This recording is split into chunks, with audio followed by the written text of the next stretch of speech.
10 November tahun 1945 merupakan sebuah awal dari adanya revolusi di Indonesia yang itu bukan saja berpengaruh terhadap perjuangan kemerdekaan di Jawa saja, tetapi itu berpengaruh juga kepada perjuangan kemerdekaan di seluruh Indonesia. Inspirasi yang bisa diambil dari pertempuran Surabaya 10 November itu adalah kita diajari oleh para pendahulu kita tentang kebanggaan sebuah bangsa, dignity ya di situ, bahwa meskipun bangsa kita pada saat itu baru saja lahir beberapa bulan, tetapi ketika kita menghadapi sebuah pihak yang menangkan perang, kita tidak lantas menjadi inferior dan kita tetap memiliki posisi tawar dan kebanggaan untuk menyatakan bahwa kita adalah bangsa yang merdeka pada saat itu.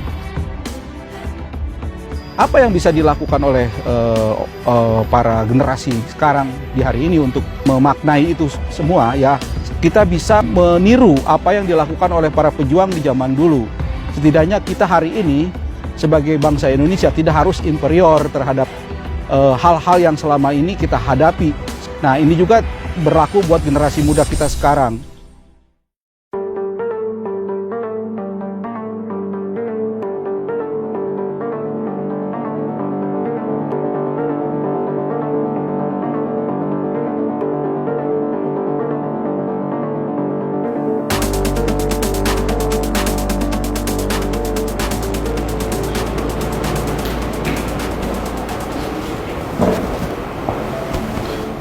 Halo, saya Adam Alvarez Abednego, co-founder and the heart of Menjadi Manusia.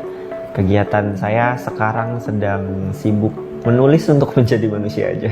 Halo, perkenalkan nama saya Dwi Sasutianing Tias atau biasa dipanggil Tias. Saya CEO dari Sustaination.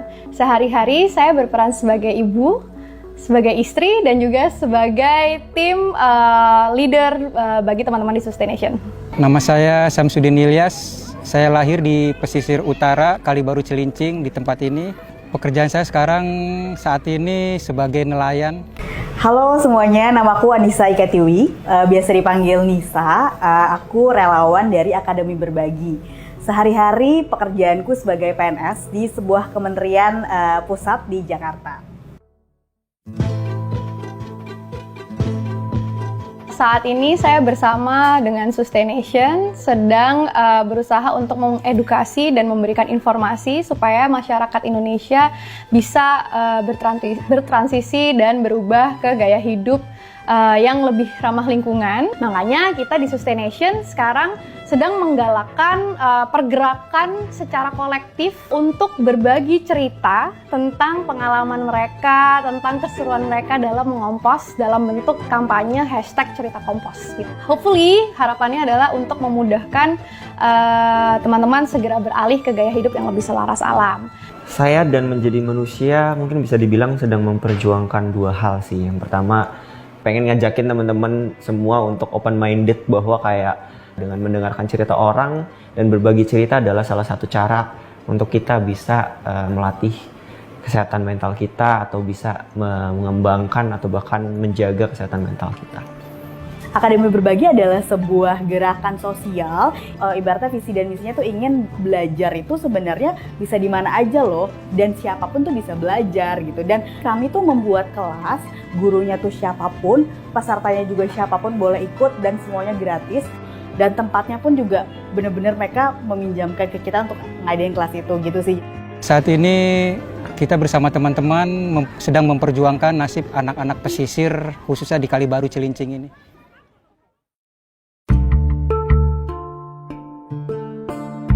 Inspirasinya sebetulnya datang ketika ada sebuah speech atau pidato ya dari Greta Thunberg. Dalam pidato itu dia bilang dalam 50 tahun ke depan atau ketika saya berusia 60 tahun, bisa saja saya ini ditanya oleh cucu saya, kenapa bumi ini sekarang rusak? Kenapa lingkungan sekarang jadi seperti ini? Apa yang sudah kamu lakukan? Di situ saya sadar bahwa kita bersama-sama mengurangi sampah, bersama-sama mengolah sampah di rumah, bersama-sama akhirnya aku start Sustaination ini dengan harapan semakin banyak orang yang akhirnya peduli dulu sampai akhirnya dia pelan-pelan merubah gaya hidupnya. Kita berbagi kan nggak harus berupa uang ya, nggak harus berupa materi gitu.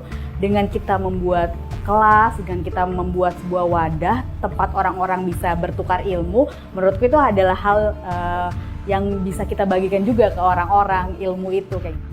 Kita capek lah dengan di sosial media atau di media sosial orang-orang mudah menghakimi satu sama lain. Mereka ketika punya pendapat yang berbeda sedikit mereka saling menghakimi, dan it's okay kalau misalkan kita berbeda. Yang penting kita bisa belajar dari pendapat tersebut atau dari sudut pandang tersebut, dan kita bisa saling mendengarkan dan mendengar cerita dari berbagai macam masalah tersebut sih.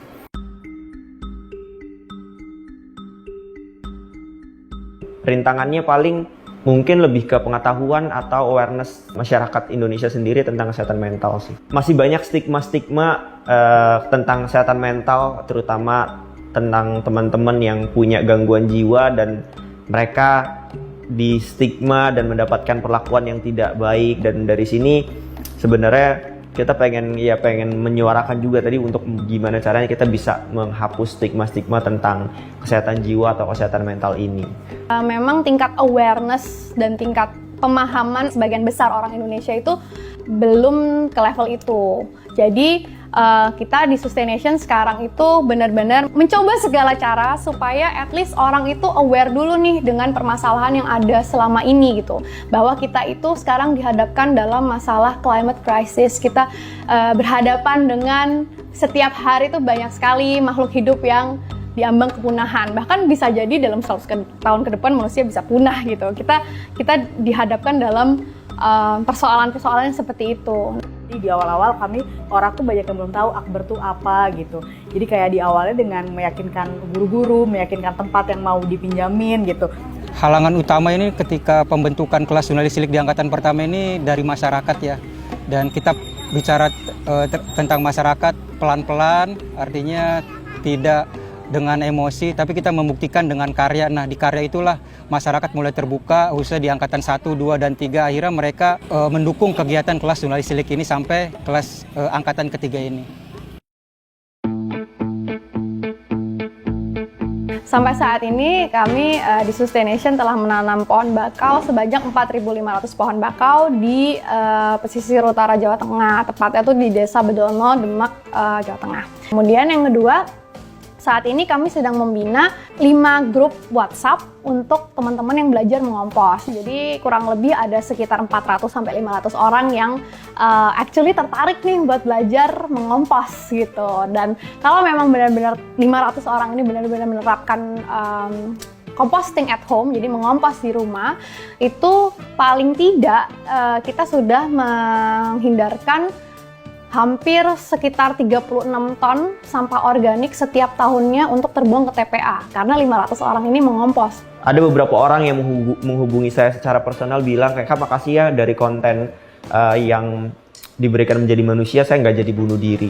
Lalu kemudian ada juga teman-teman yang bilang ke kita untuk pertama kalinya datang ke psikiater atau ke psikolog untuk mencari bantuan gitu. Jadi menurut saya menjaga kesehatan mental itu penting, dan kalau misalkan it's okay untuk kita mencari bantuan kalau kita sedang merasa tidak baik-baik saja. Bersyukur saat ini kelas jurnalis cilik sudah mencapai angkatan ketiga, dan lebih dari itu kita mendapatkan cinta dan kasih sayang dari anak-anak pesisir setelah mengenal kelas jurnalis cilik ini. Menurutku makna Hari Pahlawan adalah gimana caranya kita bisa berbuat baik, berbuat hal yang ibaratnya tidak menyusahkan orang-orang yang kita anggap pahlawan itu. Seenggaknya lo udah dibikin enak nih hidupnya, ya berbuatlah sesuatu seenggaknya untuk lingkungan lo terkecil aja dulu. Bagaimana kita bisa memberikan contoh perjuangan yang baik dari masa lalu pahlawan yang telah mereka berikan, dan kita lahir kekinian dan kita bisa memberikan contoh yang terbaik di era yang kita terlahir saat ini. Buat aku, kita bisa merefleksikan diri kita, apa yang sudah pahlawan ini lakukan, jasa-jasa mereka lakukan, kita refleksikan ke diri kita sehingga akhirnya kita bisa mengaplikasikan ke dalam kehidupan kita sehari-hari gitu. Apa yang baik kita refleksikan, kemudian kita aplikasikan. menurutku orang tua, karena orang tua tuh tidak selain materi juga mendukung aku melakukan hal apapun. Kayak aku bebas mau kerja di mana, aku bebas mau ikut kegiatan apa. Kita semua bisa jadi pahlawan dengan tidak menggunakan plastik sekali pakai mulai hari ini. Itu udah pahlawan banget gitu. Pahlawan untuk siapa? Pahlawan untuk diri sendiri. Pahlawan untuk semua orang, pahlawan untuk makhluk hidup lain yang hidup di bumi ini. Jadi menurut aku semua orang itu bisa berperan sebagai pahlawan.